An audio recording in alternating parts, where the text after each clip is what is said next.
Կանազի մշակույթի տունն այլևս գրեթե գոյություն չունի։ Մշակութային կյանքի երբեմնի կարևոր կենտրոններից մեկից մնացել են միայն մոխիրն ու կիսավեր պատերը։ Հրդեհը խժռել է ոչ միայն կառույցը, այլև մի տարածք, որի հետ կապված են բազմաթիվ մարդկանց հիշողություններն ու պատմությունները։ Տղաս աշխատություն է գրել սրա մասին, դիպլոմային։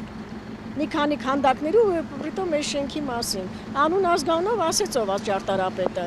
Ասեց այս կամարները, այդ ճարտարապետի սիրած, այս կամարները ամեն ճարտարապետ չի անում, այս կամարները գեղեցկությունը։ Սա փոխարինելի է։ Ինչի քիչ մարդ է այստեղ սովոր է շնորհ։ Իջնում ենք սենց ոտով, նստում ենք նստաներին, հիանում ենք այս շենքով։ Գիտեք քանի անգամ ատեղես ոստիկանություն զանգել։ Գալիս ենք տենում ենք այդ դուռը ջարդած, ապակիները ջարդած։ Իսկ ոստիկանությունը ինչ էր ասում, որ զանգում էի։ Ոչ մի ռեակցիա։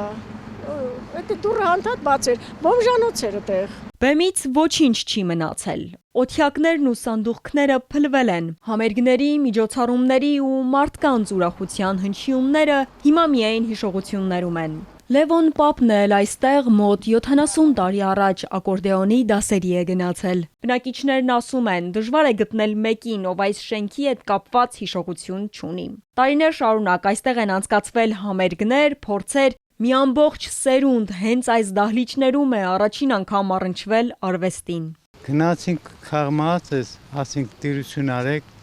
չարեցին, ասեն տվյալները տվեցինք,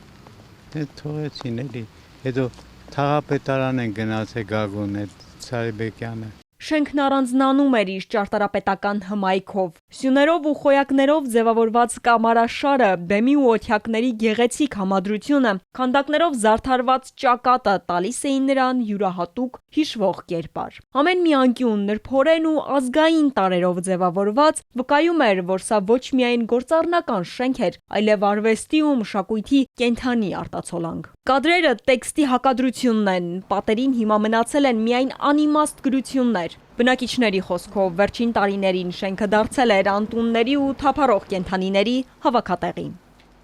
Շնանոցել են, շները մտնում էին ներսեն դե այս թաղում երևի ինչքան շուն կար հավաքվում լցվում էին հետևի դռնից։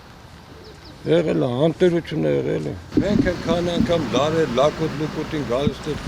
ոչ մեծ անմխիթար անտեր վիճակում է եղել, ոչ մեկ ուշադրություն չի դարձել սրա։ Հետխորհրդային տարիներին Կանազ ալյումինի գործարանի վաճառքից հետո շենքը դարձել էր անտերունջ, օգտագործվելով որպես արտադրամաս եւ տրանսպորտի սպասարկման վայր։ 2007-ին այն ձեռք է բերել էկոնոմիկայի նախարարությունը եւ վերանվանել Արտ Կանազ։ Իսկ 2017-ից 10 տարի ժամկետով անհատույց հանձնվել է արվեստի այբենարան հիմնադրամին մանկական մշակութային կենտրոն հիմնելու համար։ 2024-ին շենքը վերադարձվել է Երևան համայնքին։ Քաղաքապետի մամուլի խոսնակը հայտնել է, որ համայնքային սեփականության իրավունքի վերականգնումից հետո մշակույթի տանը վերակառուցման աշխատանքներ դեռ չէին սկսվել եւ պարբերաբար շենք էին ներխուժում կարգազանցներ, կոտրում փականները, վնաս հասցնում շենքին, ինչից հետո դռները նորից կողպվում էին։ 2 տարի առաջ Շավինյանը հայտարարել էր, որ այստեղ կստեղծվի առաջին եւ միակ միջազգային երաժշտական ակադեմիան Հայաստանում։ Շենքը տալիս է հնարավորություն ստանալու մի յուրօրինակ միջավայր եւ նաեւ միջազգային մասնագետների ներգրավմամբ ես կարծում եմ, որ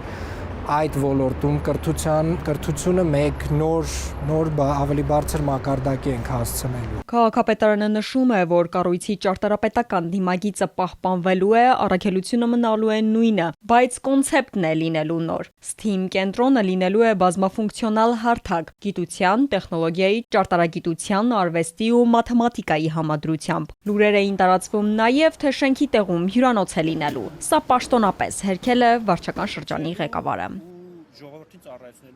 Ալադավթյան, Հարություն Հովսեփյան, Էպիկենտրոն։